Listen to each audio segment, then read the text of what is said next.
Alors, les différentes étapes pour acheter un appartement. Ou une maison. Exactement. Alors, par où commencer pour acheter son appartement ou sa maison? C'est une question qui revient souvent. Eh bien, on vous y répond et ça se résume en 7 étapes à respecter pour que votre achat puisse se faire dans de bonnes conditions. Et on vous les donne juste après ça.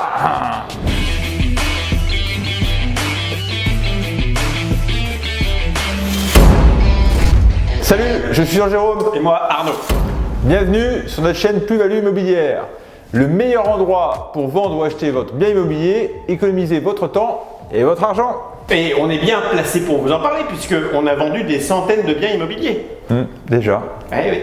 Et bien justement, dans cette vidéo, nous allons vous éclairer sur les 7 étapes à respecter pour que votre achat puisse se faire dans de bonnes conditions. Et restez bien jusqu'à la fin parce qu'on vous donne en plus un conseil. Alors la première étape, le financement. Alors oui, ça a un côté réducteur, mais c'est pourtant essentiel. Car l'idée, c'est de trouver le meilleur compromis entre ce que vous souhaitez, ce qui existe et votre budget. Si besoin d'un emprunt, évidemment. Ce qui est souvent le cas lors d'un achat immobilier. Et pour ça, il vous faudra faire une estimation de votre bien, si vous êtes propriétaire d'une résidence principale, soit pour la revente, soit pour la mise en location. Et quoi qu'il arrive, vous faites une simulation de crédit auprès de votre banque ou de votre courtier. C'est ça. Alors si vous avez besoin de vendre votre bien immobilier pour acheter, généralement on va conseiller de vendre votre bien avant ou sinon de partir sur un crédit relais. On a fait un tuto sur ça et s'il n'y a pas besoin d'emprunt, on passe directement à l'étape numéro 2. Et c'est quoi l'étape numéro 2, Arnaud? La recherche du logement. Et ça, on vous conseille de lister vos critères principaux de recherche. 3 ou 4, les plus importants. Ceux pour lesquels il n'y aura pas de concession. Aucune. Ok. Ensuite, il faut sélectionner les biens. Pensez à mettre des alertes en enregistrant votre recherche. Comme ça, vous recevrez directement les nouveaux biens qui collent à votre recherche. Et en fonction des biens recherchés et du marché, soyez réactifs pour appeler et prendre rendez-vous pour les visites. Excellente transition, Arnaud, puisque étape numéro 3, les visites. Ciblez au maximum pour éviter une perte de temps, ne pas vous user ou vous lasser et être réactif quand il le faudra. Soyez efficace et déplacez-vous seulement quand vos critères principaux sont réunis. Car au début, ça peut avoir un côté excitant d'aller visiter, et si vous ne ciblez pas, ça ne va pas durer. Attention, n'hésitez pas à les faire valider auprès des propriétaires vendeurs qui pourront avoir une légère tendance à vous faire dépasser facilement. Pour un particulier, l'unique chance de vendre, si vous voyez son bien, pensez-y. Et attention, parce que malheureusement, ça peut aussi être le cas via les agences immobilières. On rencontre encore trop d'acquéreurs que les agences font déplacer pour rien. Ah oui, une dernière chose, si vous êtes 2 à décider, visitez le ou les biens, mais ensemble. C'est mieux pour se décider rapidement et se faire une idée de marché. Bon, ça y est, vous avez trouvé la pépite. Alors on fait quoi? On passe directement à l'étape numéro 4, qui est, Arnaud? L'offre. Si le bien correspond à vos critères principaux et que vous vous sentez y habiter, il ne vous reste plus qu'à fixer votre prix et foncez.